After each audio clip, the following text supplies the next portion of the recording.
بسم الله الرحمن الرحيم.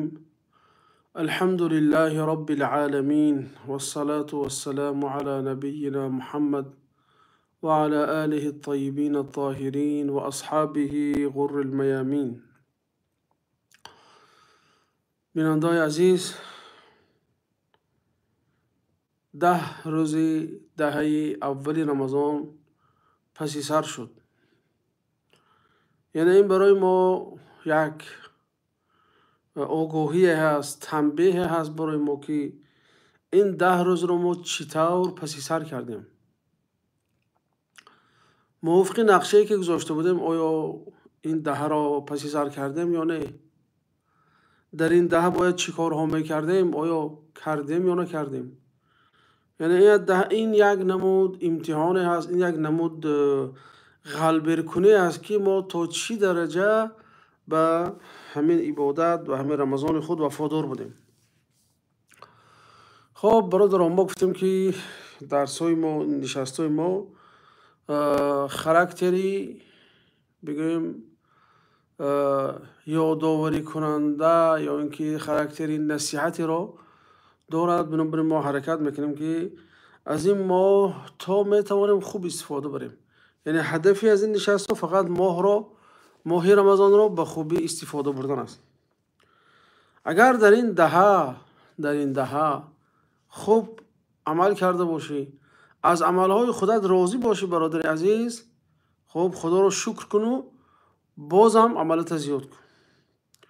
اگر تو وقتی خودت قلب کردی، درک کردی که تو در عمل کوتاهی کردی، آن نقشه هایی که برای این 10 روز گذاشته بودی آن رو کردن نتوانستی، پس به خود بیا و دهه دوم را به طور باید و شاید و همون طوری که تو برای خودت نقشه گذاشته به همون طور پسی سر کن.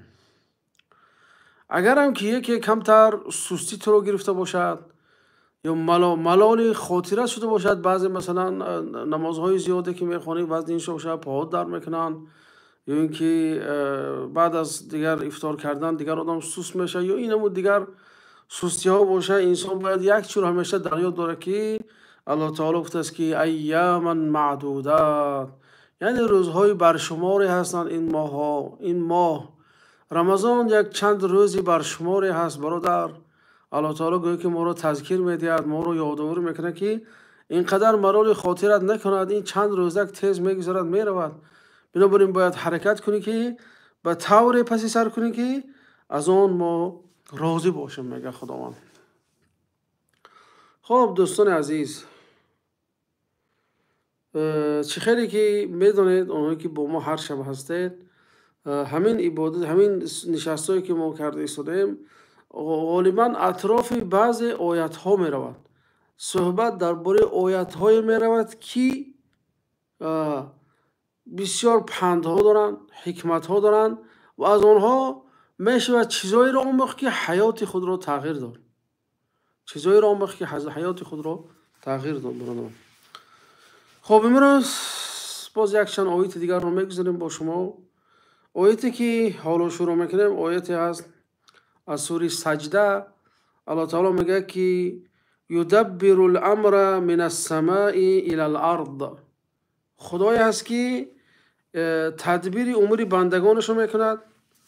خدای هست که از آسمان فرمان و دستورهای صادر میکند که در نتیجه دستور خدا صادر شدن یک طایفه خوشبخت میشود و یک طایفه بدبخت، یک طایفه ثروتمند میشود و طایفه دیگر فقیر، یک طایفه عزتمند میشود، طایفه دیگر خوارزاب، یک طایفه دیگر رو خدای تعالی عزت و اکرام میبندد، یک طایفه دیگر رو خدا اهانت میکند. خب قومی رو بالا میبرد، قومی رو پایان بزند و رزقهای بندگانش رو میفرارد. یعنی اینجا یدبر الامر، خدای هست که تدبیر امور شما رو میکند. خب خیلی گفتیم از اینجا مثالای آوردیم. یعنی معناش این است که بنده باید یقین کند به همون خدایی که تدبیر امور او رو دارد. یعنی خدایی که برای تو بیماری رو فرستاد، در نزد او شفای اون بیماری هست. خدایی که برای تو یا تو رو به قرضداری گرفتار کرد، همون قرضداری رو که صدادش در نزد همون خدا هست، به همون خدا بازگرد. و همون وزنینه هایی که تو رو غم و غصه که زندگی تو رو وزنین کرده ایستاده است، نابود شوی اینم در نزد الله تعالی هست. و اون تنگی که در زندگی حس میکنی، کشایشان در نزد الله تعالی هست. بنابراین با در خدا رو آور، در خدا رو تق تق کن، از خدا پرس، تنها بندگی خدا رو در نزد الله تعالی اظهار کن، بیچارگی خدا رو در نزد الله تعالی اظهار کن، تا اینکه الله تعالی تو رو چی بخشد؟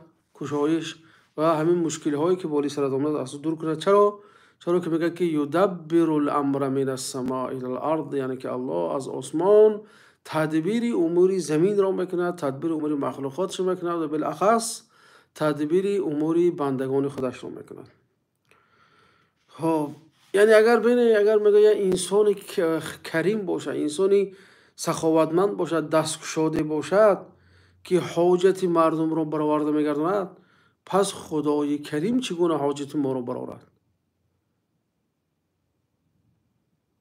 بنده به این قدر یک رحمی کوچکی که دارد در دلش، این قدر رحم دارد، خدایی که صاحب رحمت است، خدایی که میگه که این رحمتی سبقت غضبی، رحمت من از غضب من، از خشم من پیشتر است، پیش قدمتر است و بسیارتر است. پس از او چگونه ما منتظر نیکی نباشیم؟ چگونه با او توجه نکنیم که با ما نیکی های خودش را ارزانی دارد؟ این بود اولین آیتی که امشب در اطرافش میخواستیم صحبت کنیم. اما آیت دومین برادرها از سوره قاف است که الله تعالی میگه که هذا ما توعدون لكل اواب حفیظ من خشی الرحمن بالغیب و جاء بقلب منیب. اینجا الله تعالی میگه که این همون نعمت‌هایی است که خداوند آن را به شما وعده داده بود. جنت برای هر بنده نزدیک آورده می شود که با توبه به سوی خدایش بازگشته مرزهای شریعت خدا را نگاه می دارد و اونی که در پنهانی در آنجا که جز پروردگار هیچ کس رو نمیدید از خدای خودش می ترسد. یعنی وصف همون بنده همین خیلی است. برادر رو بینه همین کلمه اینجا ما گویم که کلمه اواب. خب دقت دوستان، الله گفت که هذا ما توعدون لكل اواب حفیظ، این اون چیزی است که وعده کرده شده است برای هر یک انسان اواب.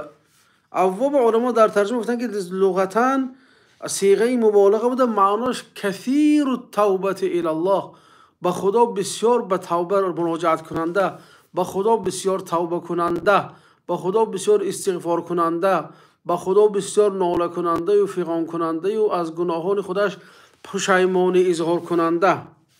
خب که سیاق آیت، رویش آیت چی میگوید؟ یعنی که معنی آیت برای میگه که اگر همین بنده بسیار گناه نمیکرد، بسیار توبه نمیکرد. ببینید این کلمه های قرآن چه خیلی گنج های زیر آن نهفته است. میگه که لو لم یکن کثیر الذنوب ما کان کثیر التوبه، اگر سیر گناه نمیشد سیر توبه نمیشد بنده. بنابراین حذر کن بنده خدا، اینکه گناه خودت را در مقابل رحمت خدا بسیار دانی. یعنی رحمت خدا اونچنان بزرگ است که هر یک گناه در نزد خدای تعالی کوچک است، لکن در مقابل نباید که گناه خود را در مقابل عقاب و عذاب خدا کوچک دید. یعنی انسان باید که یعنی هم خوف هم امید نگه دارد، هم از خدا ترس داشته باشد که به سبب همین گناه کوچکش شاید وی عقاب میکند، هم به امید باشد به خدا که اینقدر رحمتی وسیع دارد و گناه های این بنده را بخشیدنش ممکن است. یعنی باید هر همین مثل دو قنات میگن علما، خوف و رجا، ترس از خدا و امید به رحمت الله تعالی. خب اگر انسان فقط به خوف زندگی کنه میگن و چی از خدا دور میشه. انسان که فقط به امید زندگی کنه و از خدا دور میشه. باید که از هر دوش در زندگی ما نصیبه باشد تا اینکه زندگی ما زندگی طبقی شریعت باشد. خب باز یه حکیم دیگر نصیحت میکنه و میگه که ایاک ان یجعلک الشیطان تخجل من ذنبک فلا ترجع الی ربک. باز نشود که میگه گناه کنی و شیطان تو رو وسوسه کنه و گوید که تو خیلی بنده با همین شکلت پیش خدا میروی و باز از خدا توبه طلب میکردی و یعنی به همین بهانه ها شیطان میگه تو رو از خدا دور نکنه. درست خطا کردی، درست گناه کردی، لیکن باید به خدا بازگردی، نه اینکه باز به وسوسه شیطان به دام شیطان افتاده از خدا دور شدن گیری میگه. چرا که خدا نام خودش غفور گذاشت، الله تعالی نام خودش غفور گذاشت فقط برای خاطر چی؟ چون که میداند که بندگان گناه میکنن و او بخشنده گناهی اونها است. خب یعنی این آیات ها برای چی است برادرها؟ یعنی که این آیات ها برای ما امید میبخشد. امید میبخشد که یک خدای داریم، یا الله داریم، یا رب داریم که همیشه منتظر ما هست، همیشه منتظر توبه کردن ما هست، همیشه منتظر استغفار ما هست و خوش نمی آید او را وقتی که بنده گناه کند و بے پروا گردد، از وی دور شود، بلکه گناه که کرد باید اقرار کند، قبول کند، سرش خم کند، پیش همین خدا رود، باز از خدا طلب مغفرت و رحمت کند. آیت دیگر دوستان عزیز، الله تعالی میگه که ذکر رحمت ربک عبده زکریا. یعنی که این آیت برادرها در سوره مریم اومدگی هست. الله تعالی میگه که ذکر رحمت ربک عبده زکریا، یعنی این ذکر رحمت پروردگارت بر بنده‌اش زکریا است، آن رو برایت به مقصد عبرت خب قصه میکنیم. ببین اینجا الله تعالی ذکر یعنی که یادآوری از زکریا کرد. خب در حکمت این آیت میگن که دوستان زکریا یک انسان نجار بود، یک استاد بود، یک دوریدگر بود علیه السلام، لیکن نزد خداوند زکریا نبی بود، نزد خداوند زکریا از جمله انبیا بود. مردمی گذرش ممکن همسنفاش همنشیناش میگفتن که خیلی دوریدگری هست، اما در نزد الله تعالی نبی بود. بنابراین الله تعالی نامش یادآوری کرد از او در سوره مریم، گفت که ذکر رحمت ربک عبده زکریا. بنابراین قیمت انسان، قدر انسان، منزلت انسان در وظیفه انسان نیست، در دیپلمش هم نیست، بلکه قیمت انسان و منزلت انسان اون است که در نزد خدا چه قدر داشته باشد، در نزد خدا چه منزلت داشته باشد. مهم همین است.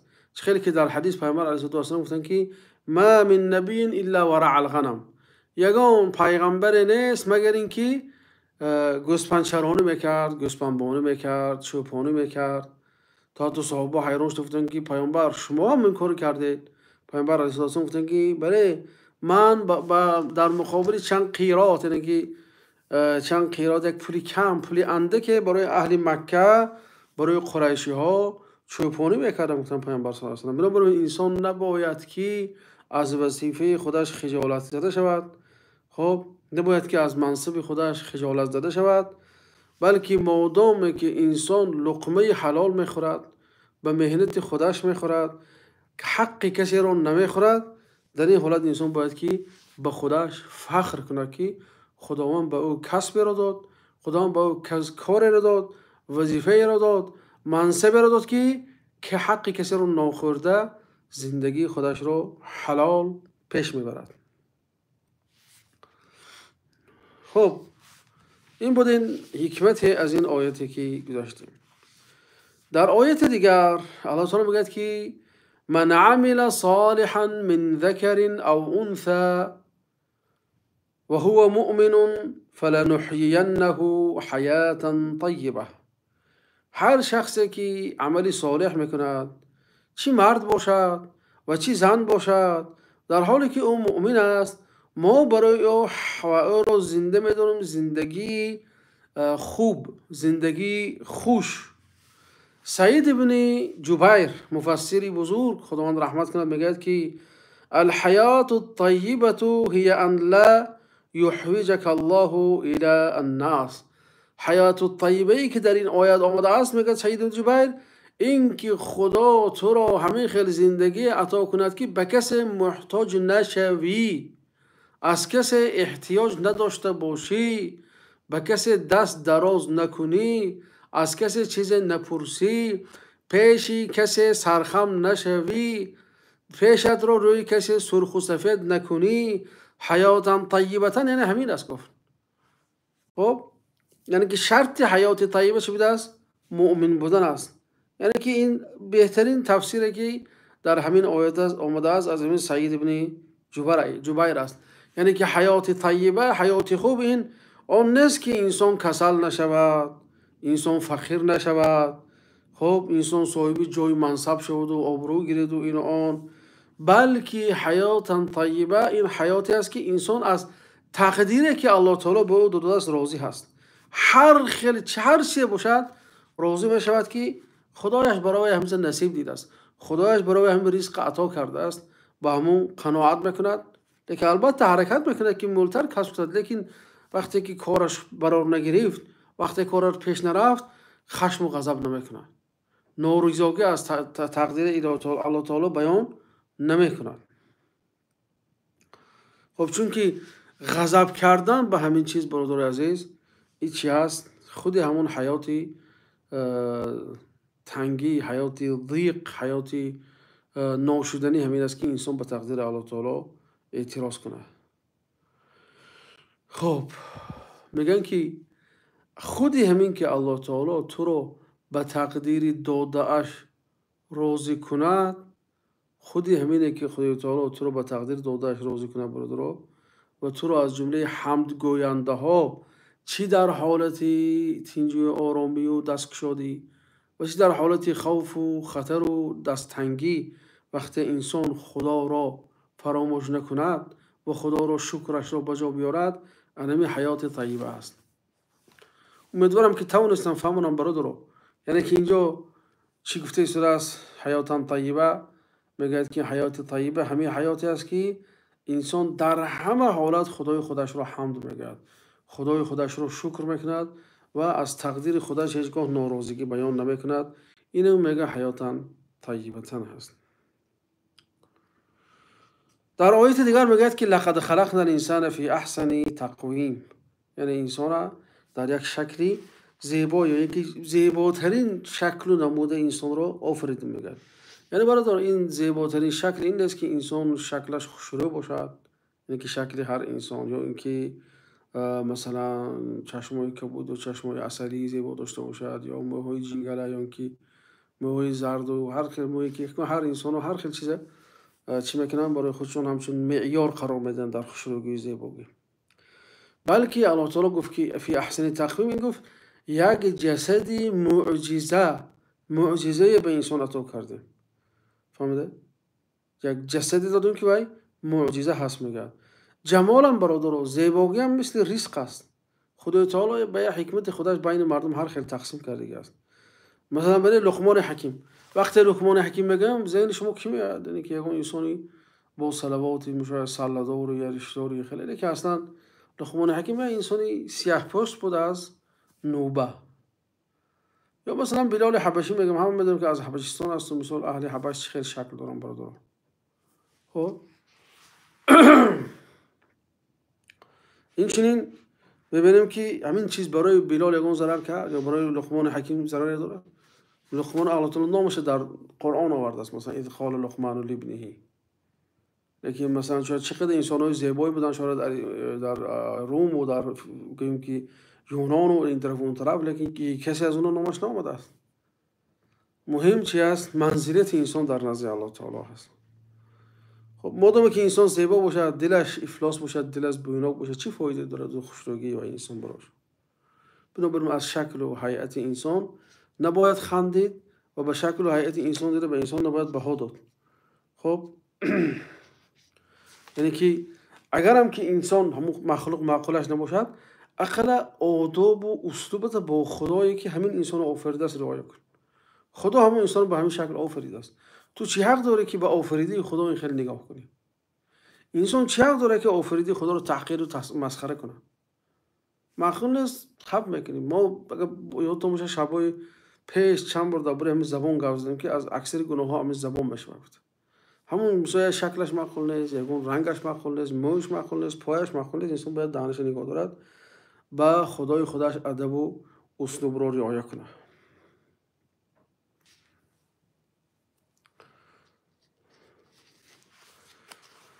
خب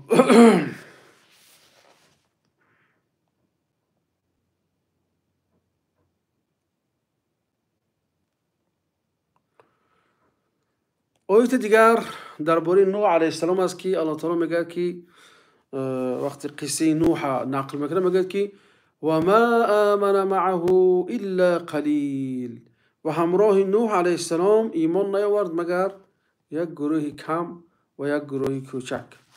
خب مثلا یک گروه کم و یک گروه کوچک، مثل که از ما مثلا همنشینای ما هست. مثلا همین قدر مثلا ما تقریبا 20,000 21,000 چی داریم، انسانایی داریم که در ما آبی نشدن، لیکن در چی حاضر فقط 21 نفر داریم. یعنی که یک 0.01% اونهایی که با ما اشتراک دارن در این چیز نشست ما اشتراک دارن. و اینجا میگه که و ما آمن معه قلیل، یعنی ایمان آورد مگر یک عده کم. ببین نوح علیه السلام شیخ پیغمبرا بودن، پیر پیغمبرا بودن به اصطلاح. 950 سال میگه مردم دعوت کردن، لیکن ایمان نآورد مگر عددی کم، به اصطلاح 20 نفر بود یا 40 نفر بود یا 80 نفر بعضی روایت ها. خب این برای ما چی تعلیم میدهد برادران؟ این برای ما میگه که تو از سعی و تلاش خودت نزد خداوند مسئول هستی، نه از نتیجه آن. یعنی سعی و تلاش چی؟ این از ما سعی و تلاش داریم که همه شب نشینیم صحبت کنیم و یک چی برای شما رسانیم. شما میشینید مقصد چی؟ یک چی میگیرید و با اون چیز دیگه میرسونید. مثل سعی و تلاش میگید و به دیگران میرسونید. خب همین میگه که وظیفه ما همچون بنده سعی و تلاش خود برای انداختن است. سعی کنیم، تلاش کنیم تا اینکه همین سخنی که شنیدیم از خداوند، سخنی که شنیدیم از پیامبر خداوند، سخنی که از علما شنیدیم یا اون که علما از خدا و پیامبرش نقل کردن، همون رو به دیگران رساندن است. لیکن وای نتیجه میتید نمیتید، این کار ما نیست. ما پاک پیش خدا از این چیز پرسید نمیشیم که کارمون نتیجه داد یا نتیجه نداد. ما پرسیده میشیم که تو چقدر عمر خودت به همین چیز صرف کردی، چقدر وقت خودت به همین راه صرف کردی تو اینکه مردم توجه دیدی، که برای مردم راه راست رو نشون بدی. خب یعنی که ما از راهی که رفتیم پرسیده میشویم. خب بلکه با اون راه رفتن پرسیده میشیم، بلکه به کدام راه رفته ایستادیم با اون پرسید. مثلا شاید که انسان نیم راه میره میمرد مثلا به اصطلاح. خب لیکن آیا در راه راست بود یا نبود؟ خب تو بنده هایی که هم پیامبرایی که به بنده های خدا می آمدن تا روز قیامت، همین خیلی بنده هایی بودن که در بین بنده های خداوند پیامبر باری اونا آمد، اونا رو دعوت کرد، لیکن کسی از اونها ایمان نآورد. سالها 10 سالها پیامبرا نشستن، لیکن اونها چه؟ پیامبرا رو جواب ندادن. یعنی که دعوت پیامبرا رو قبول نکردن، نپذیرفتن. امام اوزاعی میگه که مات عطاء ابن ابي رباح يوم مات وهو اعلم اهل الارض وما كان يشهد مجلسه الا 9. بن عطاء ابن ابي رباح استاد امام ابو حنیفه رحمت الله علیه هست. این عالم میگه که اوزاعی عطا میگه از دنیا فوت در حالی که داناترین شخص در روی زمین حساب بشد در عالم شرعی. لیکن میگه در حیاتش وقتی درس میداد 9 نفر همگی شاگردی چی داشت؟ حاضر و ناظر داشت. 9 نفر شاگرد داشت میگه. لیکن حاضر کتاب فقه کشایی اونجا نیست که قول عطا نباشد، تفسیر کشایی به قول عطا نمیشد تفسیر. الله تعالی در این برکت داده است. یعنی برکت علم هم در این مثال چی نیست؟ انسان‌های بسیار نشستنش نیست، بلکه برکت علم چی در تاثیر آن است که همین عددی کمی که همین علم گرفت چقدر 9 نفر شاگرد داشته، لیکن اینقدر علمش منتشر است که یکون کتاب تفسیر نیست که خالی از سخنهای یا تفسیر عطا ابن ابی رباح باشه. کتاب‌های فقهی هم اینجور نمیخواد است. و از یکی از حسنات عطا ابن ابی رباح همین چی است؟ امام ابو حنیفه رحمت الله تعالی علیه است.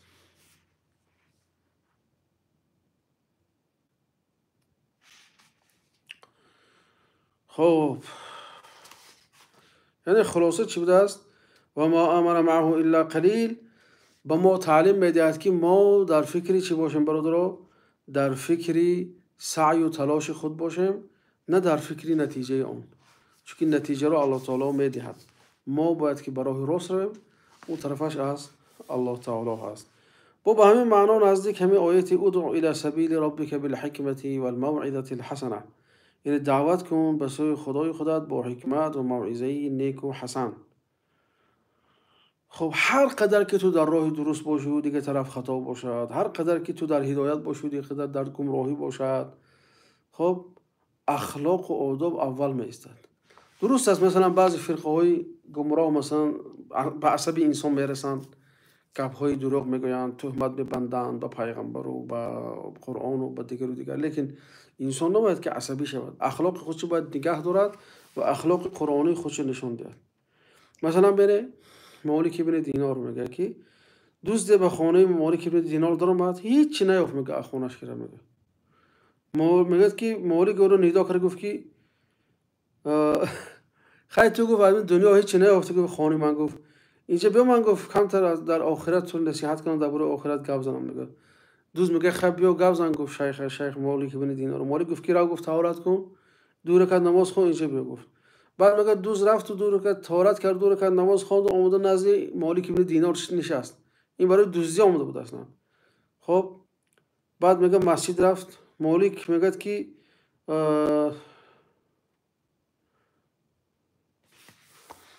مردم گفتن که کی است با آدم نوقتی اومده از مسجد؟ مالک ابن دینار گفت که این اومد ما رو دزدی کردن، ما او رو دزدیدیم. گفت این اومد برای اینکه ما رو دزدید، ما او رو دزدیدیم. یعنی که وای گفت میخواست که دنیای ما رو دزدید، ما آخرت او رو چه کردیم؟ یعنی که او رو با دزدیده به سوی آخرت سوق دادیم، به سوی آخرت سوق داده شدیم. این بود جواب مالک ابن دینار. یعنی ببینید تا به یک سخن زیبای خودش به اخلاق خودش انسانی دوزه که درآمد، اگر میتونست که خزر کارد گیرد و دودوای کنه تا همسایه فرق کنه، دو آدم زند و شرمنده کنه و برده دستش بروند بشه حاکم شریعت اون زمان. لیکن مالک گفت که بیا، گفت من از خیلی شرمنده کردن و دستش برونده بیا دعوت کنم، شاید که انسانی نیک باشد، در ضمیرش در نهادش کمتر نیکی باشد، گفت به سوی خدا باز میگردد. و همین که نصیحت کرد، انسان رفت همون نصیحت قبول کرد و دیگر چی برای راست هدایت رفت. الحمدلله رب العالمین. خب این برای همین حکمت و موعظه نیک در دعوت خیلی چیز مهم است. هر شخص میخواد دعوت کند باید که البته همین چیزها رو داشته باشه. اینکه نباید که انسانی که در مقابلش از آدم باید تحقیر کنه، یک گناهکار است و تمام خود خدا برونه باید ما محاکمه کنیم. ما خدا نیستیم، وظیفه ما خداوندی نیست، وظیفه ما توجیه است، وظیفه ما راهنمایی هست، نه اینکه مردم بالاش چی مردم سرکوب کردن باشن.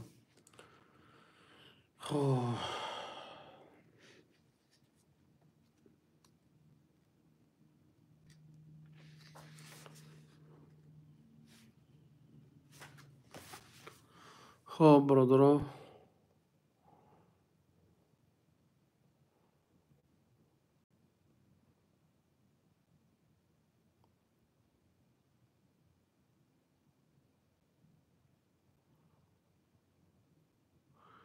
اینجا برادر بناز نماز مسلم بوده است، میگوید که ابوبکر اولین مسلمان بود، با دلیل جواب دهید. خب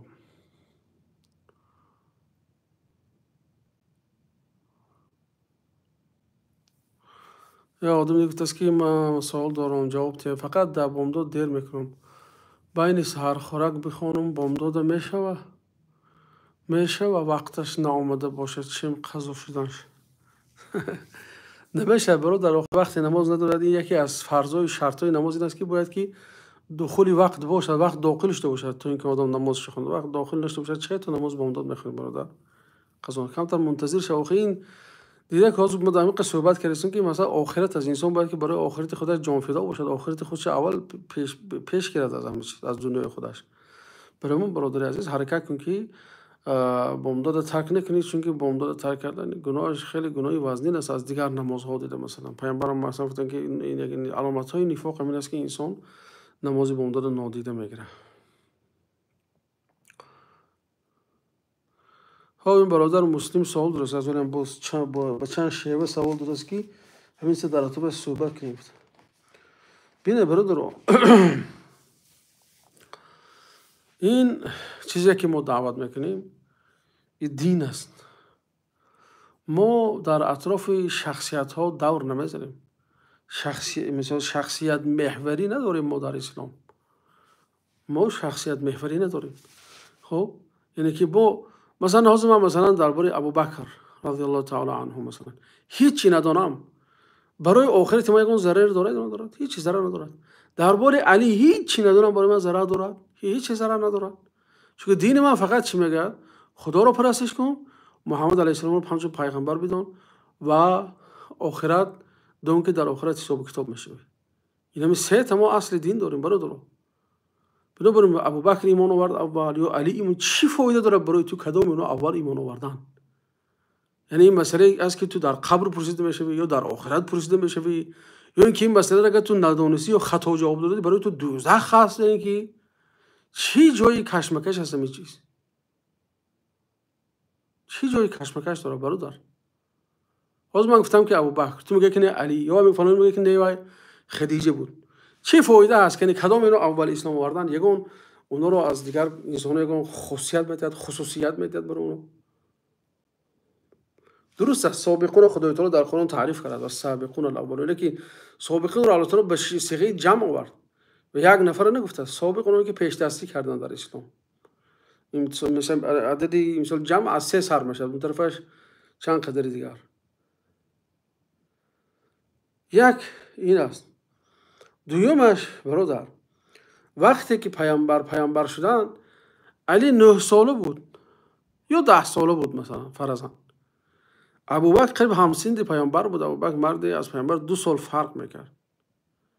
خب کدام اینها رو اسلامش که مقبول تر است؟ کدام این اسلام اینها قانع کننده تر است؟ یعنی کودک که 9 ساله میگه اشهد ان لا اله الا الله اشهد ان محمد رسول الله، یا مرد 39 ساله که درک کرده اون چیزی که میداد میفهمد به همون شکل مثلا قبول میکنه. ایمان کدامش مثلا اسلام کدامش اینجا مقصد بلندتر حساب میشه؟ کدامش مثلا عقل و ادراک که ایمان آورده است؟ وای خونه کودک مثلا خونی تو کلام شد، وای کودک با تو رفت آمد داره، خونه خوب با تو میره وای کودک. خب بنابراین این مسئله رو کشتن، کار این مسئله رو کشودن فقط کار انسان فتنه‌گر است، فتنه کافتن است. 1400 سال شد میگه ما ابوبکر میگیم، چی گویم ما؟ هر چیزی هست همون میگیم. ابوبکر خداوند در قرآن گفت، خداوند تعریف است که در چند جای قرآن الله تعالی درباره ابوبکر وصف میکنه. خود پیامبرم برها در حدیثا وصف کردن ابوبکر پیامبر صلی الله علیه و سلم در احادیث زیاد وصف میکنه. مثلا وقتی که کدام صحابه در حق ابوبکر چی ناسزا میگه، پیامبر صلی الله علیه و سلم میگه که هل انتم تارکو لی صاحبی، همین دوستی من برای من شما میگذاری یا نمیگذاری؟ بس که نه درباره ابوبکر چیگم میزنه میگن پیامبر صلی الله علیه و سلم. بعد میگن که وقتی که مردم مرا این کار میکرد همین ابوبکر بود که مرا قبول کرد. وقتی که مردم مال خودشون از من دریغ می‌داشتن همین ابوبکر بود که برای من مال خودش صرف میکرد. فهل انتم تارکو لی صاحبی. یا اینکه پیامبر صلی الله علیه و سلم خیلی در حدیث عایشه اومد از پیامبر صلی الله علیه و سلم میگن که ادعوا لی اباکی و اخاکی، راو میگن عایشه پدرتو که برادرت برای من فریاد کن میگن. بعد میگن که یا ابا الله والمؤمنون الا ابا بکر، خداوند و مؤمنان جز ابوبکر کسی دیگری رو انتخاب نخواهند کرد بعد از من. اینا مثلا دلیل ما خیلی زیاد در فضیلت ابوبکر صدیق. خود صاحب غار بودن ابوبکر، صاحب غار بودن ابوبکر هیچ کی انکار کرد نمیتونه. تا تمام انسانایی که نسبت ابوبکر سخنی بدم میگویند همراه هم انکار کرد نمیتونه. فقط اونجا میاند و بعضی مسخره میکنن که ابوبکر ترسیده باشه، ابوبکر اینا اون کرده باشه رو. بعضی با ملعونای لعنتی هاش هستن که میگن که ابوبکر برای اون پیغمبر همراه خودش ابوبکر رو گرفت که اگر ابوبکر در مکه میایستاد میگه پیغمبر خبر میکشید و پیغمبر در راه دستگیر میکردند. این خیلی لعنتی و دیگه معلومه اینو چه خیلی انسانه. خب ببینید در حساس ترین وقت پیغمبر صلی الله علیه و سلم ابوبکر با خود، ابوبکر هم میدونست که پیغمبر در راز است که در به همین حاضر اصطلاح یا انسانی است که در گفتگو قرار داره. میدونن که از قفاش مثلا مقاماتو گشت از مقاماتو قفای و آدم کوربور برده شدن، لیکن اومد جانش فدای پیغمبر کرد و همراه پیغمبر سفر کرد. میتونست عذر بیاره من از کار دارم ولی این دخترای من میدان من زنم کسل از این تبابت میکنم بعد رحم شما رفتن گره. نگفت ابوبکر، برعکس گفت که من برای میدونستم که شما با من میرین، برای شما هم شطور آماده کردم، من برای شما هم توشه آماده کردم، من خرسندم که با شما میرم. میگفت میدونست جونش خطر است. مشرکای مکه 100 شطور وعده کردن برای پیغمبر. میتونست که ابوبکر انیمه راه گردد مثلا وقتی این آوازا رو شنید و وقتی سراقت ابن مالک دیدن، لیکن اصرار ورزید همراه پیغمبر رفت تا آخر و پیغمبر صلی الله علیه و تا مدینه اومد. چه خیلی تو جرأت میکنی میبینی درباره این خیلی انسانا گپ میزنی باز. خب یعنی انسانایی که جان خودشون فدای پیغمبر کردن. در اون غار وقتی که ابوبکر در اومد، یعنی که خوف و خطرش نسبت پیامبر علیه السلام به بسیار از پیامبر بترسید. میگفت که از این ابو پیامبر اگر دستگیر شود دیگه اسلام نابود میشه، دیگه اسلام کی دینی پیامبر پیش میبره. خوف ابوبکر هم برای پیامبر صلی الله علیه و آله برای جان پیامبر علیه السلام بود. البته انسان طبیعی است ترسنش ممکن است، لیکن اونجا الله تعالی میگه که فانزل الله سکینته علیه، الله تعالی سکینت خودش برای فرو آورد، آرامی خودش فرو آورد، دلی وای آرام کرد. میگه الله تعالی همین بس نیست که تو خودت کیه، انسانی هستی که تمام یه انسانی مجبور تو به نام خودت برآمده نمیتونی. اینجا مثلا اونجا نامت ابو تراب باندی، نام بلا مسلم باندی، بلای بتر باندی، جرأت نامت نوشتن نداری. وای انسان برآمد جون خودش خطر اومده. قطعی پیغمبر در اون وقتی پیغمبر گفتگو بودنشون برآمد تو میگه با هم تنه میزنی. تو شاید که خاک پای ابوبکر نمیارزی، ابوبکر صدیق خاک پایش نمیارزه تو مردم، لیکن باز اومده اینجا دودوای دوری که ابوبکر چی بود و ابوبکر این بود، ابوبکر 1400 سال خب پیش ایمان آورد نآورد. خیره گفت کنه علی که کودک بود و 10 ساله بود ایمان، بعد ابوبکر 39 ساله ایمان آورد. چی شد؟ هیچ فرق نکرد. پیامبر چو علی را همراه نگرفته مثلا ابوبکر را همراه گرفت. تو میگه که علی در جان فدایی کرد در جای پیامبر خورا. بله علی جان فدایی کرد، ابوبکر هم جان فدایی کرد. همون قدری که علی جان فدایی کرد پیامبرم جان فدایی کرد. بیا من به عقیده خودت گپ بزنم، من به تفکر خودت گپ بزنم. تو میگه که برادر خمه بخش کمتر تیم میبریم، تو میگه که علی غیب میدوند، علی علم غیب دارد، علی علم لدنی دارد. اگر تو به همین چیز قائل باشی اون کاری که علی اون شب کرد هیچی است. چرا؟ تو اعتقاد داری که علی غیب میدوند. یعنی معناش چی است؟ علی میدونست که جوگی پیغمبر خاروت کشته نمیشود. علی میدونست که مشرکا وقتی جوگا رو میکشند علی رو میبرن کاردار نمیشوند. علی میدونست که بعد چند روز میبرد و با پیش پیغمبر مدینه میرود. بنابراین رفته خار رفتن علی یکون فضیلت ندارد. اگر با عقلیت تو گیری میگه، البته تو میگه که علی غیب میدونه. وقتی که علی غیب دانیست، انسانی که غیب میدونه رفته اون جوگا خواب رفتنش فضیلت بشد برای وی. یعنی همین چیز فکر میکنی پیشتون که این چیزا رو این شبهه ها رو مطرح کنیم. مثلا اینجا مادام علی غیب میدونه در جوگی پیامبر خواب رفته علی بدن که خواب کشته نمیشه به حضور ماشاءالله دست به دست میره خواب میره. مثلا میگه مناظر نمیکشد من ابو جهل، چون که من علم غیب میدونم. در علم غیب اومده است که تو حالی 63 میدونی بعد میموری، تو رو عبدالرحمن ابن ملجم میکشد. راحت خواب میره اومده اونجا. اینجا ما ببینیم ابوبکر فضیلت داره که ما هیچ دعوای غیب نداریم، علم غیب با ابوبکر نداریم. ابوبکر ندونسته مثلا برو ما توکل به خدا. خاطر پیامبر صلی الله علیه و آله که مردم گفت برای خاطر پیامبر، برای خاطر دین پیامبر. لیکن اونجا که تو دعوا میکنیم فضیلت حساب نمیشه خیلی گیریم. بنابراین برادر باید آدم کمتر عقلش کار فهمه، یعنی که مغزت کمتر چرک و چرباش از اونجا دور کن تا اینکه تو فهمی درک کنی یک چیزی که در تاریخ اومده است، تاریخ ورق زن، لیکن عقل گشاده ورق زن. خب باز زبان دیگه میگم که یگان معنا نداره، یعنی 1400 سال پیش ایمان آورد نه آورد، ایمانش اولین بود یا دوم یا سومین بود، چی برای ما مثال فرق داره؟ یعنی مثلا خالد آمد سالی چند شیعی آورد، ایمان آورد. خب خالد ابن ولید مثلا سالی چند ایمان آورد بعد از صلح حدیبیه، لیکن اثر خالد ابن ولید وقتی جنگ میکرد در مقابل فارس و روم یک لشکر 150,000 تشکیل کردن، خالد با 15,000 لشکر اونها رو مثلا شکست داد. تاثیرش ببینید مثلا انسانی که موقعی که بعد از 50 یا شاید 150 صحابه شده است، اسلام آدمی که اسلام آورده است.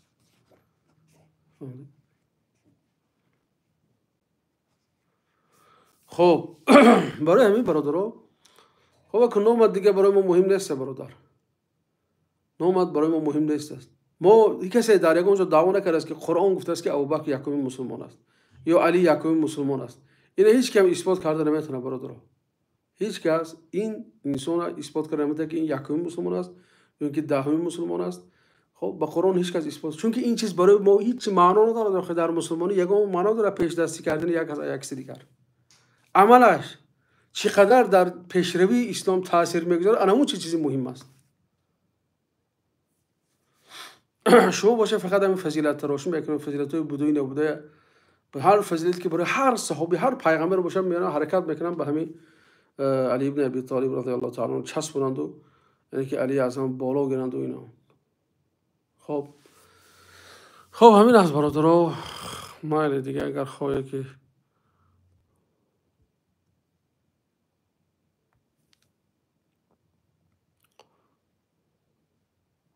خب اینا برادر رو سکریت کردیم دیگر. خب این برادر ما پرسست که برای چی در نماز تهجد از آن لازم نیست؟ برای اینکه نماز تهجد یکم که برادر تنها خونده میشه، از آن فقط برای نمازهایی که به جماعت خونده میشه، برای همون گفته میشه و برای نمازهای فرضی، نه نمازهای نفلی. خب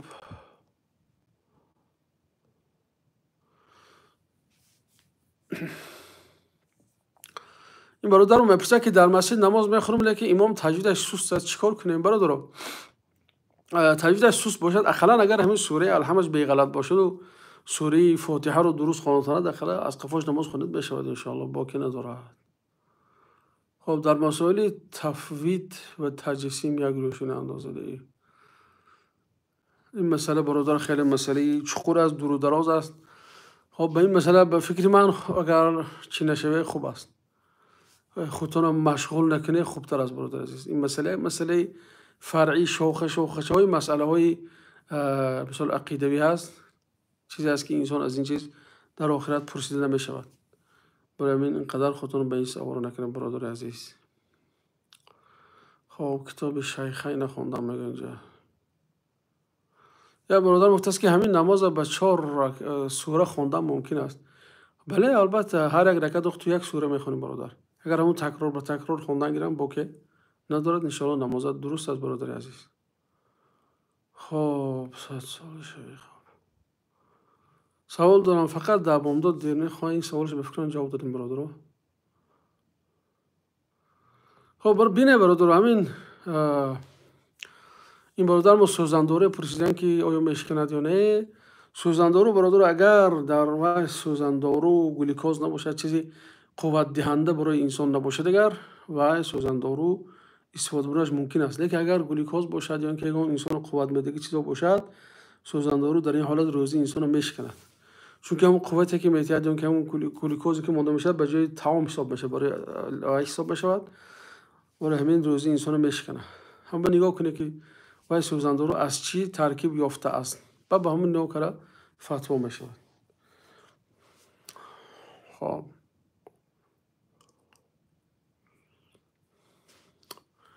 برادر رو به همین قدر اکتفا میکنم نباشد، خودش هم تقریبا 45 دقیقه شد.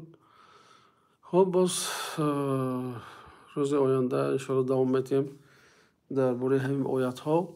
خب اصلا در نماز تهجد از آن گویم نگویم، نه از آن نمیگه برادر. در نماز تهجد از آن وجود ندارد. تهجد نماز نفلی است، نماز سنتی است و بس بیان که نماز سنتی و نفلی است برای از آن لازم نیست. از آن برای خاطر جماعت جمع کردن است، برای جماعت در مسجد جمع کردن است، در دیگه حالت نیست. خب برادر انشالله موضوع رو در فردا دوام میدیم. امیدوارم که موضوع چی است برای شما شاید که شوق آور باشه برادر، چرا که این چیزی که حضور ما گفته شدیم شاید که وزنین است برای فهم ممکن است، اینکه باید که ترکیز میخواهد انسان مثلا باید که همین چیز با ترکیز گوش کنه، چرا که وقتی که با ترکیز گوش کرده انشالله بعد فایده میگیری از این چیزه. مقصد ما گفتم که در دل ریشه ایمان عمیق کردن و چخور کردن است. چون که روزه‌داری درست است، این یک چیزی است، یک مظهری هست، یک عبادتی هست، لیکن اون باز از جهت ایمانی و باز از جهت تزکیه نفس اون باید که تقویت بخشیم. تو میتونیم روزنامه از این جهت نیست با قوت کنیم که همه عملی که ادامه میکنیم چه خریفتیم به رضاگی خدا جواب شود آورده رساند.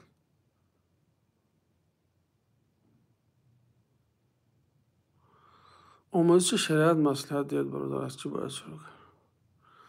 خب برادر، آموزش شریعت البته در شریعت اولین چیز این شناخت الله تعالی هست. فعلم انه لا اله الا الله و استغفر لذنبک. خب بنابراین اولین علمی که انسان بخواند باید که اول با الله تعالی شناس شود، با خدای خودش شناس شود، باید خدای خودش رو خوب شناسد. بعد از اون مثلا به دیگر علم، مثلا بعد قرآن خوانی و دیگر علم ابتدایی میگذره. همین مثلا خداشناسی هم باید که به شکل یک مختصر، به شکل خیلی برای ابتدایی ها مقرر کرده به همون شکل باید که خداشناس شود. بعد دیگر مسائلی میداشته هر روزی که برای وای فرض است، مثلا خیلی در بعضی کتاب هم دیگه است، مثلا فرضای نماز و طهارت و غسل و این چیزا رو دونستن شرط است، چرا که این چیزی است که روزمره به انسان علاقمند داره. یعنی روزی نیست که نماز نخواند، روزی نیست که غسل نکند، روزی نیست که مثلا دیگه عبادت رو انجام نده. بنابراین باید که داند که چیزاش فرض است، چی چیز وی باطل میکند، چی چیز وی پره میکند، چی چیز وی ناقص میکند اجر و ثواب بشه. دانستن شرط است. بعد همین برای مسافر شدن مسافه شرط است برادر. بله مسافر شدن شرط است، یعنی که این چیزی است که عرف مثلا معین میکنه برادر رجب علی. یعنی که مسافر اگر یک مسافه نمیداشت یک نمود بی‌بندوباری میشد برادر عزیز. خب بی‌بندوباری میشد. برای همین برادر عزیز باید که مسافه باشه. خیلی که علما گفتن مثلا بعضیا 75 گفتن، بعضی 77، بعضی 82 مثلا. همین خیلی مسافه موندن که بعد از همین مسافه برآمدن انسان مسافر حساب می شود. خب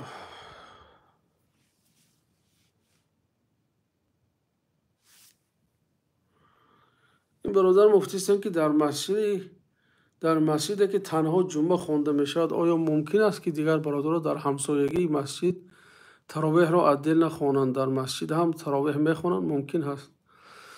نه برادر، وقتی که اسلام همیشه بر ضد پراکندگی است برادر. مادامی که در اون مسجد یک جماعتی است که تراویح میخواند، چرا شما مثلا تراویح در یک جای علاهیدگی میخوانید؟ که این نشانه یعنی که کینه و عداوت پیدا میشه. اونجا وقتی دیگران بشنوند میگه چرا این بچه‌ها از ما جدا هستند، چی درد دارن، چه تهمت کردن نماز آسان است. مثلا میگه که این میگن گروه اینا میگن چی هستن، دیگر کشمکش‌های زیاد میشه، نافهمی‌های زیاد. برای ما خوب بشه که در اون یک مسجد در یک جماعتی کلام شد تا اینکه ثواب و اجرم برای تو بسیارتر باشه. خب اینجا نمیدونم کی بود از ما نوشته است که بلاک میکنی نامه رو تنویس و اینا. خب استاد درباره زکات هم موضوع میکرده انشالله.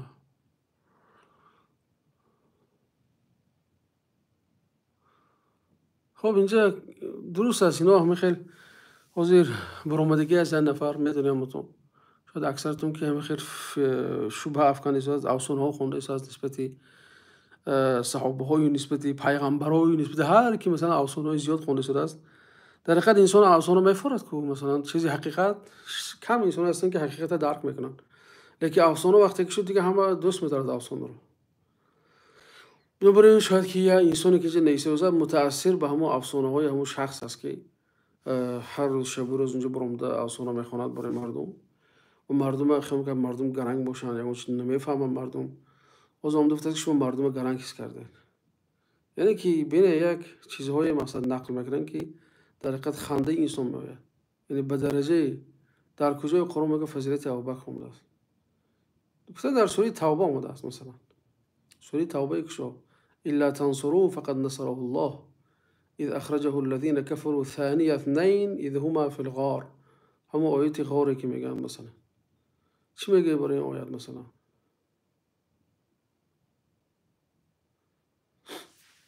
خب کنی اثبات کن که همین برای دیگه کس است، تو ما میگیم برای ابوبکر صدیق است مثلا.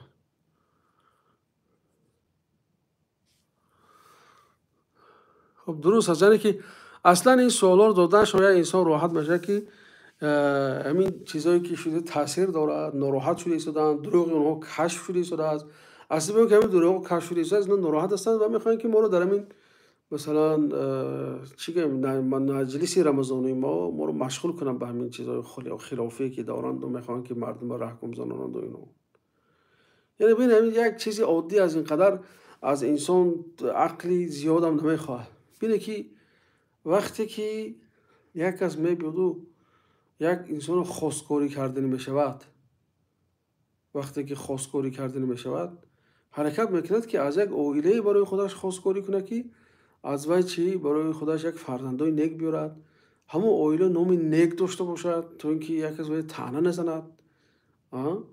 ببین امام جعفر صادق مثلا پدر امام جعفر امام باقر رفتند نبیره ابوبکر گرفتند مثلا خواستگاری کردن و خود همینا اعتقاد دارن که امام ما باید پدر و مادرش انسان پاک باشد و از نسل پاک باشد. اگر ابوبکر اگر آدم پاک نمیشد از نسل پاک نمیشد امام باقر چرا باید از نبیره ابوبکر میگرفت؟ هیچ کار این کار کرده نمیتونه این هیچ وقت. یا خود پیامبر صلی الله علیه و سلم ببینید پیامبر علیه السلام مثلا اومدن دختر ابوبکر گرفتن. اگر مثلا ابوبکر اون انسانی در ایمانش خلل میشد مگر پیامبر میگرفتن برای خدا زنکر میگرفتن برای خودشون یا حفصه مثلا. خب گفتم امام باقر مثلا جعفر صادق میگه فخر میکنه که بابای من ابوبکر است، میگه بابای مادرش. خود شما میگه اعتقادات تناقض داره که میگه که جعفر صادق میگه که امام باید که پشتش تازه باشه، یعنی که کمرش تازه باشد، بابای بیهاش و کلاناش همش مسلمان باشه. همین به همین قول خودتون شما به ابوبکر ایمان اثبات کردید و به ابوبکر سبقت و بزرگی اعتقاد کردید، چرا که مادر امام صادق نبیرای ابوبکر است، زن امام باقر نبیره ابوبکر است. دیگر این طرف همین موسی کاظم و عیسی رضایی و امام رضا و جواد و هادی و حسن عسکری و همش دیگه به خون ابوبکر آمیخته شده است. میخواهی یا نمیخواهی از جعفر به بعد همش خون ابوبکر داره و تو اعتقاد داری که امام باید چی باشد؟ از طرف پدرش و مادرش باید که پدر و مادرش مسلمان باشه. کو همین به جواب ته که بینیم برادر. خب فرزند من بیاره اوتیسم بیماری یعنی نمیفهمد روزش خوردگی من گناهکار میشم فرند واسه نه مادام به باشد و کسل باشد یا چی باشد و بگم چی ندارد خوردگی و برای شما یا چی نداره شما گناهکار نمیشید. فرزندتون 2 سال باشه ولی خودمون که به بلاغت رسیدگی است و نرسیدگی است و بیماریش هم خودش یک عذر است. خواهر عزیز الله تعالی شفاعت برای فرزندتون.